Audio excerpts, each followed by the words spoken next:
어제 송구영신 예배를 묵상하고 특별 새벽기도의 기간 누가복음 또 15장을 이제 묵상하고 있었습니다. 함께 더 어제와 좀 연결을 해서 계속해서 좀 묵상을 하고 또 주님 주신 마음이 말씀이 있어서 우리가 여러분 이제 특별히 이제 21세기의 대한민국을 살아가는 우리들의 지금 건강이 막 모든 사람들에다 주 관심사거든요. 그런데 건강하려면 무엇을 더 하려는 것보다도 사실은 건강하지 못하게 하는 요소들을 이렇게 버리고 가는 것이 훨씬 더 건강하게 하는데 도움이 되고 유익이 됩니다. 2025년도를 걷는 걸음 가운데 우리를 얽매이기 쉬운 죄를 버리고 하나님께 더 가까이 믿음으로 달려가시는 복과 은혜가 일어나시기를 예수님 이름으로 축복합니다. 말씀드린 것처럼 누가복음에는 세 가지 잃어버린 것들에 대한 이야기가 나옵니다. 잃어버린 양의 비유, 그리고 잃어버린 달란트 비유, 잃어버린 아들의 비유이고요.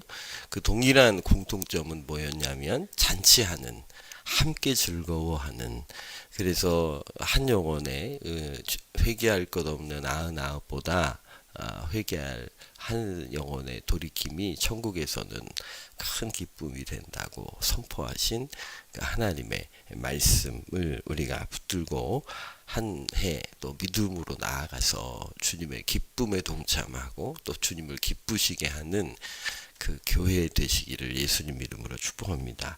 우리 7절, 10절 우리 한 번 더 읽고 가시죠. 7절입니다. 15장 7절 같이 읽겠습니다. 내가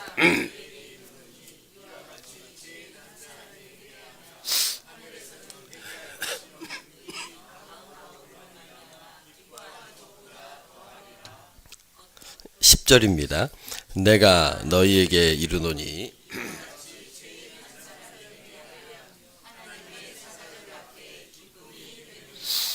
아멘. 그 한 사람의 회심 그리고 한 사람의 회복 또 한 사람의 돌이킴 하나님의 그 간절한 기다림이시고 또 교회가 또 함께 바라보고 추구하고 섬겨야 할 일들이라고 생각이 듭니다. 또 그래서 더 또 이게 그렇게 돌이키는 분들의 마음들이 또 여리잖아요.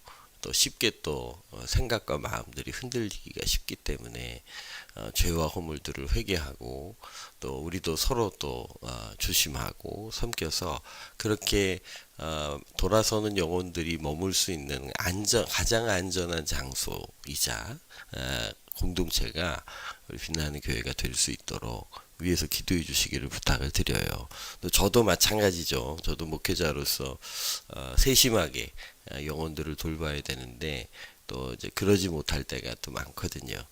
위에 기도해 주셔서 또 서로를 세워가는 민감하게 그러나 사랑으로 하나님께 영광 올려드리게 되시기를 예수님 이름으로 축복합니다.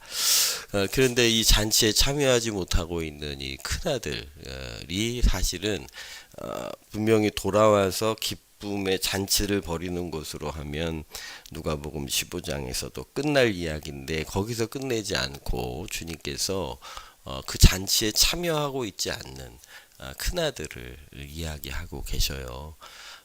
그러니까 분명히 그 일부러 들어가지 않았죠. 그 잔치에 일부러 참여하지 않았습니다. 왜냐하면 안 기쁘니까, 안 좋으니까. 돌아온 탕자도 마음에 안 들었지만 아버지가 제일 마음에 안 들었던 것 같아요. 그러니까 분명히 집은 안 나갔는데 탕자였던 거예요. 어제도 말씀드렸지만 분명히 교회 안에 있는데 그리스도인이 아닌 사람들이 있다고 조정미 목사님이 해서 책을 내셨더라고요. 따뜻한 책이에요. 얼마 안 된 책인데 교회 안에 반 그리스도인이라는 책입니다. 우리 사진 어제 또 함께 봤던 그림입니다. 교회 안에 반 그리스도인, 예수님을 슬프게 하는 그리스도인. 근데 좀 더 사실은 강하게 표현을 하신 것인데 교회 안에 있지만 그리스도인이 아닌 사람. 인이라고 이게 조정민 목사님이 7부류의 사람을 이야기를 하시더라고요. 이게 좀 너무 세게 하시는 거 아닌가, 뭐 그런 생각이 뭐 저도 살짝 들었는데요. 그런데 정말 그리스도께서 내 안에 계시고 내가 죽고 예수님이 내 안에 계시다면, 그리스도인이라면 이런 삶은 아니다라고 말을 하고 계시는 거지요.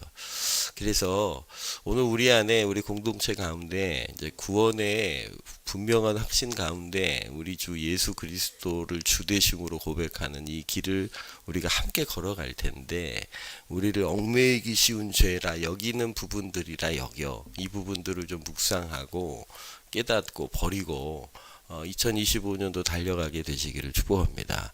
왜냐하면 큰아들을 묵상하면서 이 반그리스도인이라고 일컬어진 이 영역들이 큰아들에게서 보이더라고요.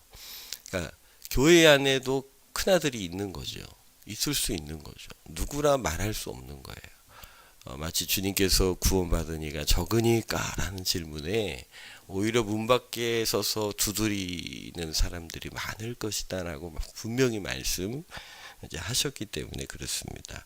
교회 안에 반그리스도인이라고 지목하신 사람들이 7 스타일의 사람들입니다. 첫 번째는 뭐였어요? 이기적인. 두 번째는요? 낙심한. 세 번째는요? 음란한. 네 번째는요? 다섯 번째는요? 여섯 번째는요? 일곱 번째로는 이런 이름들이 반그리스도인이에요. 그리스도인이라면, 내가 죽고 그리스도께서 주인이시라면 이럴 수 없는 것인데, 그러나 실제로는 이런 모습들을 많이들 가지고 있기 때문에 오늘 우리를 돌이켜 회개하고 또 이런 부분들을 경계하고 또 하나님 앞에 내려놓음으로 하나님 앞에서 좋은 열매 맺는 귀한 은혜 일어나시기를 예수님 이름으로 축복합니다.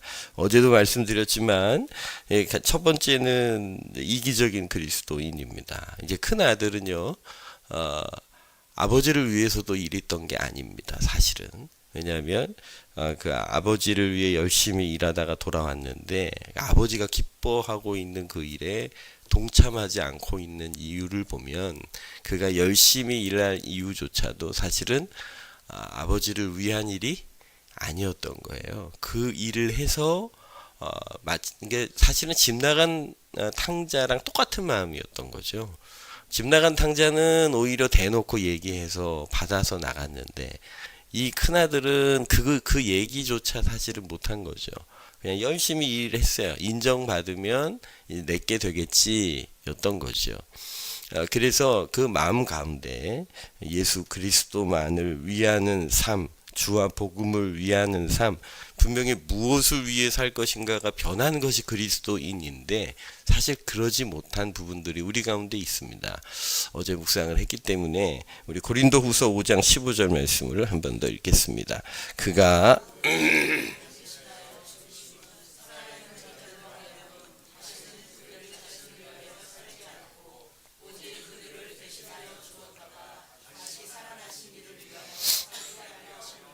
아멘. 어떤 분이 그리스도인들은 하늘 연어라고 표현을 하시더라고요. 연어는 태어난 곳으로 돌아가는 습성을 가지고 있습니다.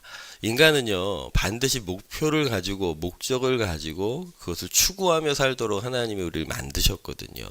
분명히 무엇인가를 위하여 살게 됩니다. 그러니 여러분, 오늘 2025년도 특별히 여러분 특별 새벽기도의 기간, 뭐 신년 부흥성회, 뭐 이런 시간들이 있을 때 내가 무엇을 위하여 이 시간에 참여하는가 생각하셔야 되는 거예요. 그냥 장이 펼쳐졌으니까 그냥 참여해야지, 아니면 뭐 기대도 없이 소명도 없이 그냥 그렇게 묻어가는 신앙이 아니고요. 우리는 분명히 목표를 가지고 살아가도록, 그래서 다시는 자기 자신을 위해 살지 않고 오직 우리를 위해 대신 죽으시고 부활하신 그리스도를 위하여 살아가는 그런 믿음의 결단이 일어나시길 바랍니다. 그래서 무엇을 위해 내가 이 일을 하는가? 여러분 봉사를 하시거나 교사가 되셨다거나 목자가 되셨다거나 아니면 청소를 하시고 우리 식당 봉사를 하시고 여러 일들을 온 몸으로 감당하고 계시는데요. 내가 이 일을 왜 하고 있을까 한 번 더 질문해 보셔야 한다는 거죠. 큰아들은 굉장히 열심히 했어요. 열심히 하고 있었어요. 그런데 그게 전혀 하나님 아버지와 상관이 없는 일이 될 수도 있다는 사실입니다. 그래서 내가 아니라 예수 그리스도를 위하여 정말 주와 복음을 위하여 이런 삶 살게 해달라 기도하시고 하나님 앞에 서시기를 예수님 이름으로 축복합니다. 두 번째 그리스도인의 유형인데요. 낙심한 그리스도인입니다. 오늘 이 큰아들은요 굉장히 낙심해 있습니다. 우리 29절을 한 번 더 읽을까요? 5장 29절입니다. 아버지께 대답하여 이르되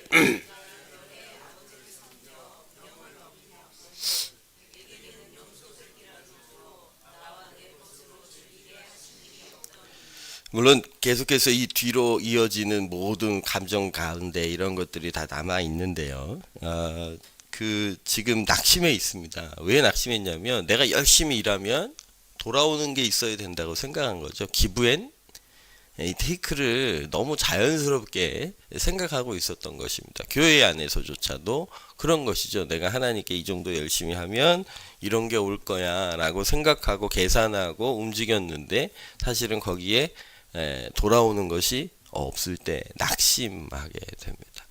근데 여러분 왜 낙심하게 될까요? 거기에다가 소망을 두고 있어서 그래요.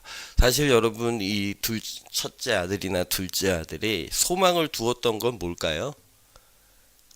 어디다 그렇죠. 예, 돈에다가 소망을 두었던 거예요.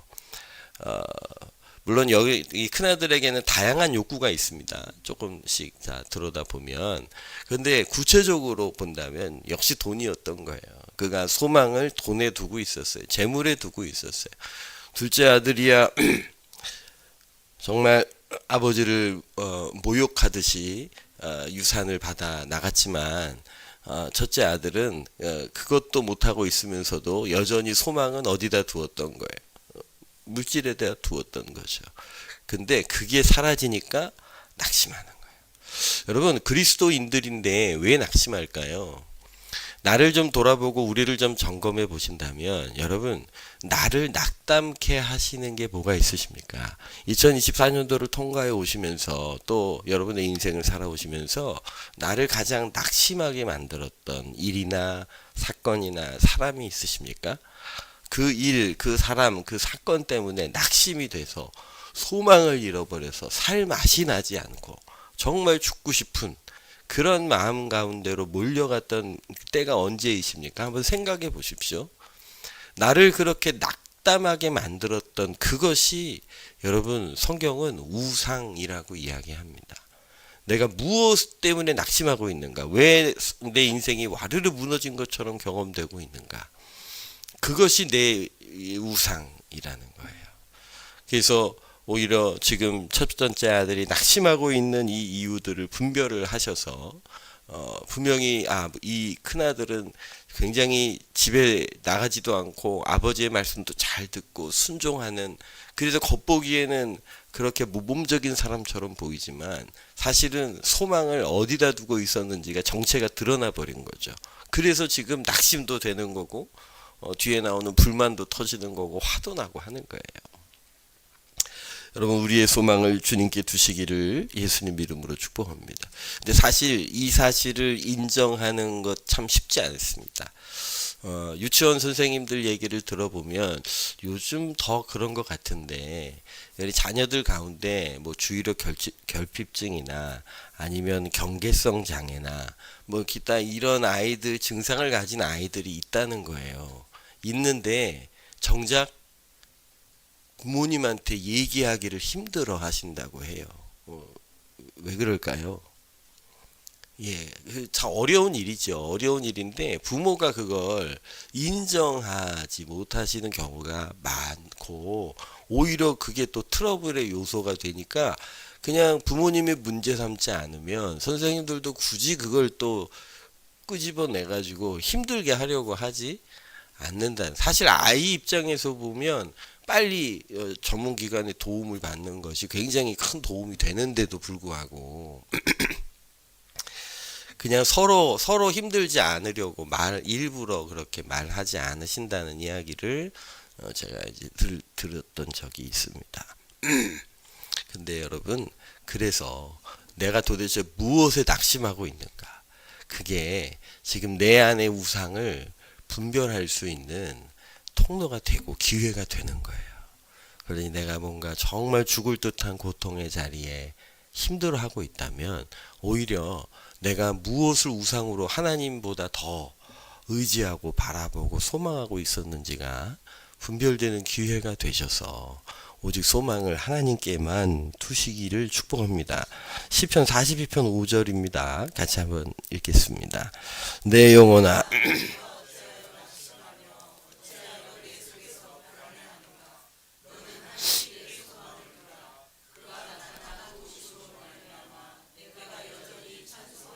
여러분, 우리의 소망을 어디에다 두셔야 할까요?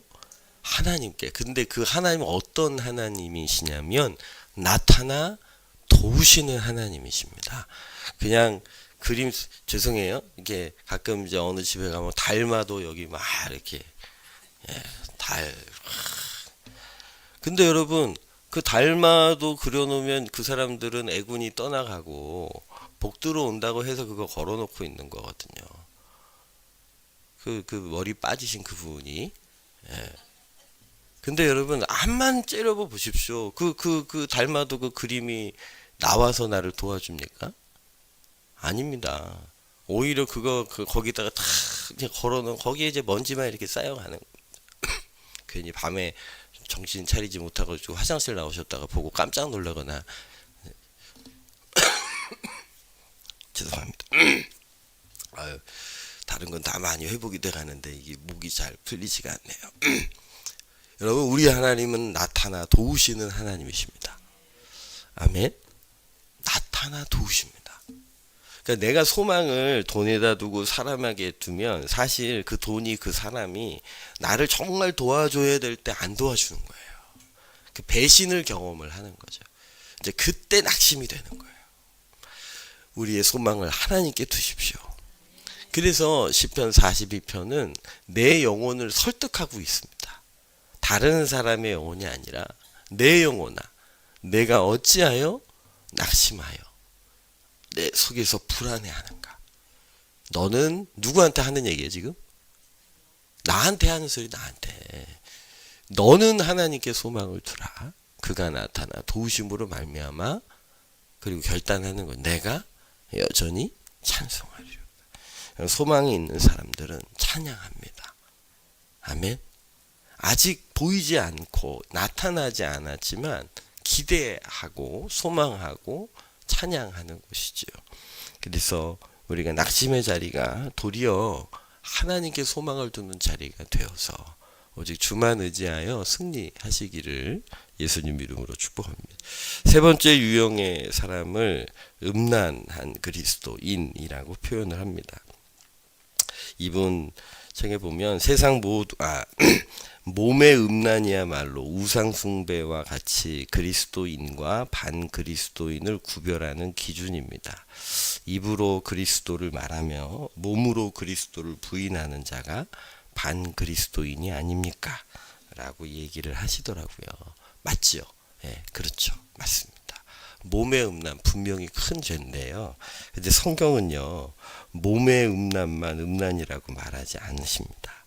오히려 마음이 하나님께로부터 떠나 있는 이스라엘 백성들을 향하여 그가 하나님을 의지 않고 애굽을 의지하고 아수르를 의지하는 이스라엘을 향하여 오히려 음란하다고 선포하고 계시죠. 예, 에스겔서 우리 32절을 먼저 읽죠. 같이 읽을까요?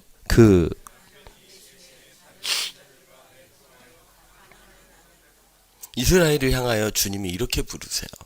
간음하는 아내다. 그러니까 실제로 음행을 해서 이렇게 표현하신 게 아니고요. 하나님을 의지 않고 눈에 보이는 애굽을, 눈에 보이는 아수르를 의지했던. 그러니까 굉장히 정치적인 상황이거든요. 그 당시 중동 지역의 정치적인 상황인데 그 정치적인 상황을 주님께서 영적으로 읽어내시고 그걸 음란하다고 이야기하신 겁니다. 주 여호와의 말씀이니라 내가 이 모든 일을 행하니 이는 방자한 음녀의 행위라. 네가 하나님을 의지하지 않고 세상을 의지하고 돈을 의지하고 소망을 다른 데 둔 것이 하나님 앞에서는 뭐로 보이는 거예요? 예, 이게 음란한 아내로 읽혀지고 있는 것이죠. 오늘 우리의 마음, 그러니까 여러분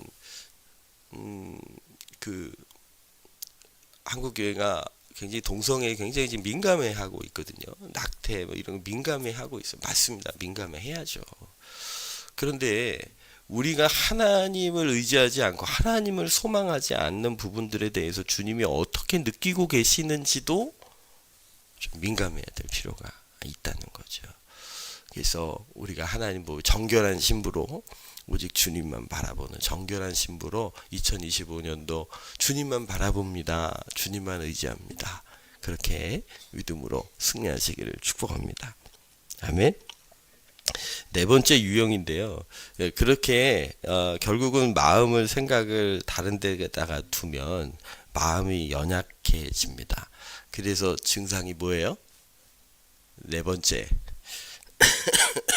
네, 섭섭한 그리스도인입니다. 29절 읽으신 것처럼 아버지께 대답하여 이르되 내가 여러 해의 아버지를 섬겨 명을 어긴 것이 없거늘 내게는 염소 새끼라도 주어 나와 내 벗으로 즐기게 하신 일이 없었습니다. 내가 이렇게 수고했는데 왜 저를 아는 척을 안 하시는 겁니까? 인정을 왜 안 해주시는 겁니까? 그러면서 섭섭해하고 있는 것이죠. 여러분 예수님께서 하나님께 순종하셨습니다. 마지막 십자가에 달리실 때 엘리 나바 사박다니 나의 하나님 어찌하여 나를 버리셨나이까. 여러분 예수님께서도 그렇게 외치셨습니다. 근데 예수님께서 그렇게 외친 외침이 섭섭한 표현일까요? 그럴 수도 있을 것 같아요. 그죠? 그런데 예수님께서 그 외침은 어디에 나오는 외침이냐면 시편 22편에 있는 말씀을 인용하신 거예요, 예수님이. 그러니까 섭섭해서 하시는 선포가 아니라 시편 22편의 말씀이 이렇게 성취된 것이다. 하나님께로 메시아가 버림당한 이 말씀이 성취된 것이다 라고 선포하시기 위해서 시편에 인용을 하신 것이에요. 섭섭해서 그렇게 외쳤던 것이 아닙니다. 여러분 저도 마찬가지고 여기 특별히 수요예배 드리시는 분들은 열심히 헌신하고 봉사하시는 분들입니다. 그런데 열심히 섬기다가 보면 그래도 위로와 격려를 바라는 것이 당연한 마음이라 여기지요. 그러나 여러분 우리의 마음이 강해지시기를 축복합니다. 여러분 칭찬은 오직 누구에게로부터 하나님께로부터 오는 것으로 받고 그 상급도 하나님께서 친히 갚아 주실 것을 소망하여 오늘 우리의 눈과 마음을 사람에게 두지 않고 오직 주 예수 그리스도의 칭찬과 격려 앞에 서시게 되시기를 예수님 이름으로 축복합니다. 우리가 알죠. 아는데도 잘 안 되는 영역이 있어요. 그럴 때는요, 여러분 십자가 앞에 가셔야 돼요. 나의 죽음을 선언하는 하나님 저에게 이런 마음이 듭니다. 드는 걸 어떻게 해요? 막는 거 막을 수도 없죠. 근데 그게 내 영적인 상황이니까요. 그걸 하나님 앞에 정직하게 아뢰고 하나님 그런데 저의 마음에 이런 마음이 있습니다. 근데 이 마음이 내가 그리스도 앞에서 십자가에 죽었습니다. 나의 죽음을 선언하는 것이죠. 그래서 마음을 지키고 생각을 지키셔서 오히려 기쁨으로 평안히 달려갈 길을 다 달려가시기를 축복합니다. 선한 싸움을 싸우시기를 축복합니다. 그래서 나의 믿음을 지켰노라. 할렐루야. 왜 사도 바울이 그걸 자랑했을까요? 나는 믿음을 지켰노라. 여러분 그거 지키기가 쉽지 않았던 거예요. 사실은 사도 바울도 나의 달려갈 길을 다 달리고 내가 선한 싸움을 싸웠는데 그 마지막 순간에 자랑거리가 있었어요. 내가 이 믿음을 지켰다. 그게 쉽지 않았던 거예요. 사실은 사도 바울에게도. 여러분들 마음과 생각을 지켜서 예수님 이름으로 승리하시기를 축복합니다. 다섯 번째 유형이 불만이 많은 그리스도인입니다. 그리스도인인데 이 불만이 많다는 얘기는 뭐가 없어졌다는 소리예요? 감사가 없어졌다는 소리입니다. 그러니까 그건 그리스도께서 충만하시다면 그럴 수 없다고 강력하게 우리 조정민 목사님은 이제 말씀을 하시는 거죠. 여러분, 불편함이 왜 없겠습니까? 그러나 그걸 어떻게 다루는가가 더 중요합니다.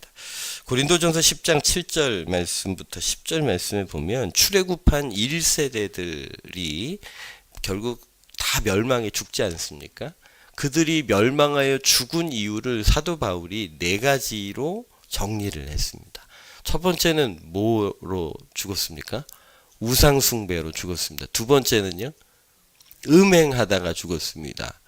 세 번째는요? 주를 시험하다가 죽었습니다. 근데 네 번째가 뭡니까?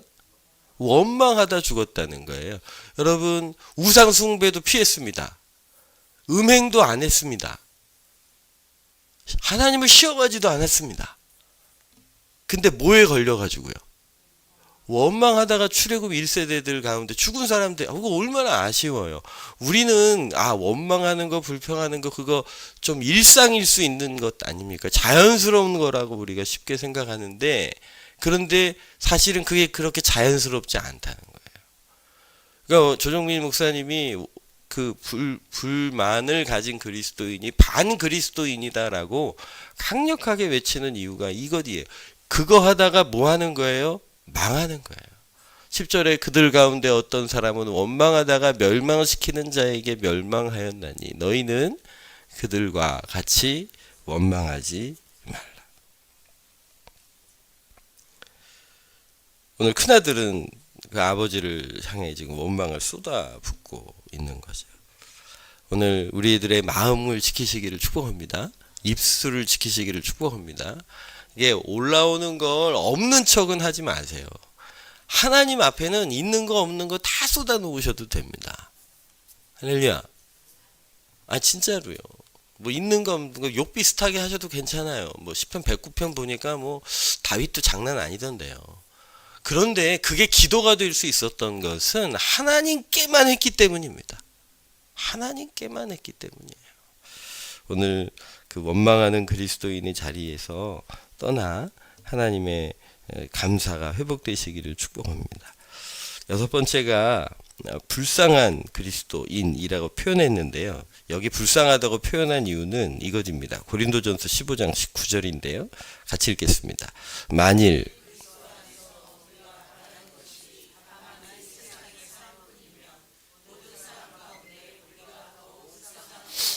네, 왜 불쌍하다고 얘기를 한 거냐면 그리스도 안에 있어서 그리고 주님을 바라보는데 뭘 바라고 있다고요?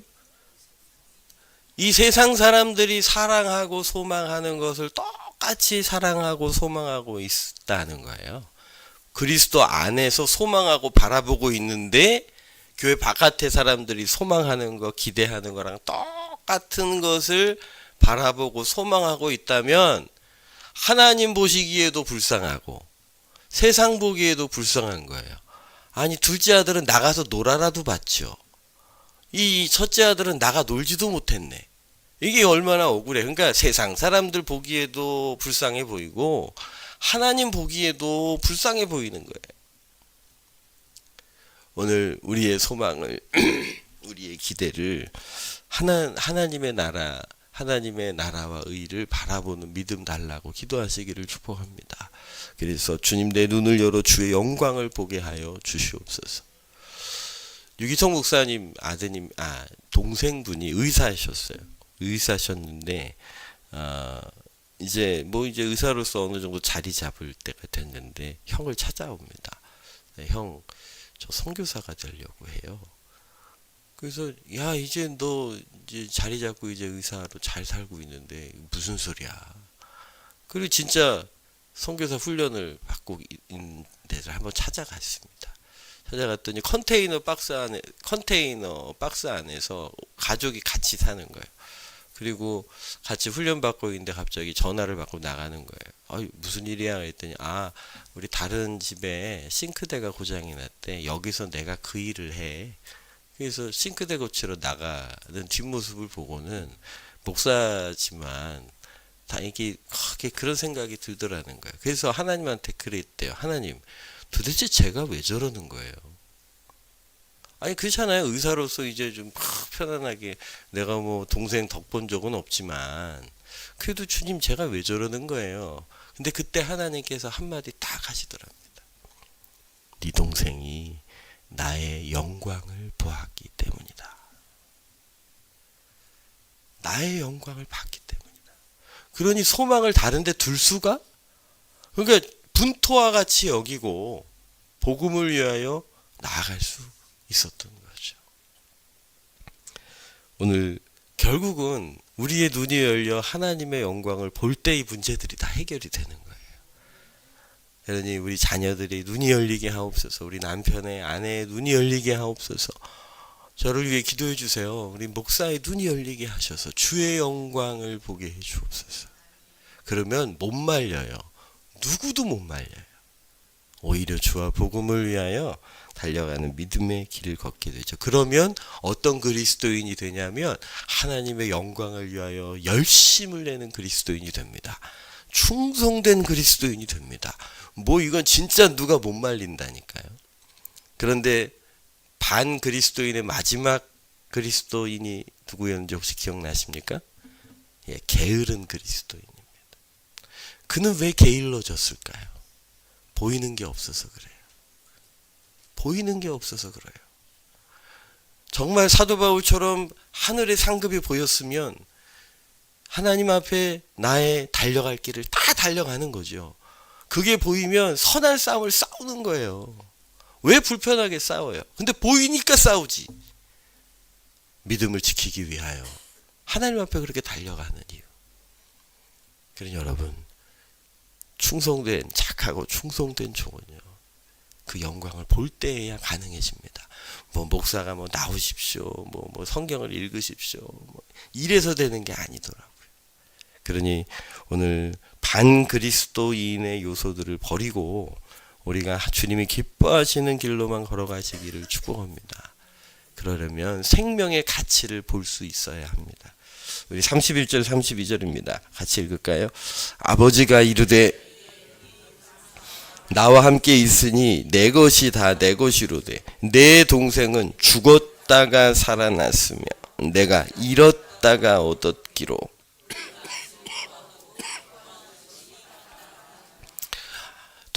형은 소유의 관점으로 모든 걸 생각하고 있었거든요. 그런데 아버지는요, 생명의 관점으로 보고 계시는 거예요. 죽었다가 살아나지 않았느냐. 그러니 여러분, 우리의 눈이 열려서 생명의 관점으로 주의 영광을 보게 되시기를 축복합니다.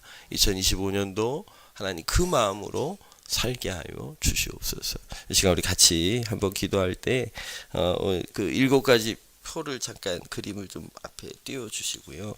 혹시 우리의 삶에 이런 요소가 저의 삶에 있지는 않은지, 반 그리스도인, 주님을 슬프시게 하는 그리스도인, 주님의 마음을 아프게 하는 그리스도인, 아니 구원을 잃어버릴 수도 있는 두려운 자리에 있는 그리스도인입니다. 오늘 우리 안에 이런 요소들이 다 제거되고 오직 주의 우리 눈이 열려 주의 영광을 보고 주 앞으로 달려가게 하여 주옵소서. 우리 주 한번 크게 치시고 기도합니다. 주의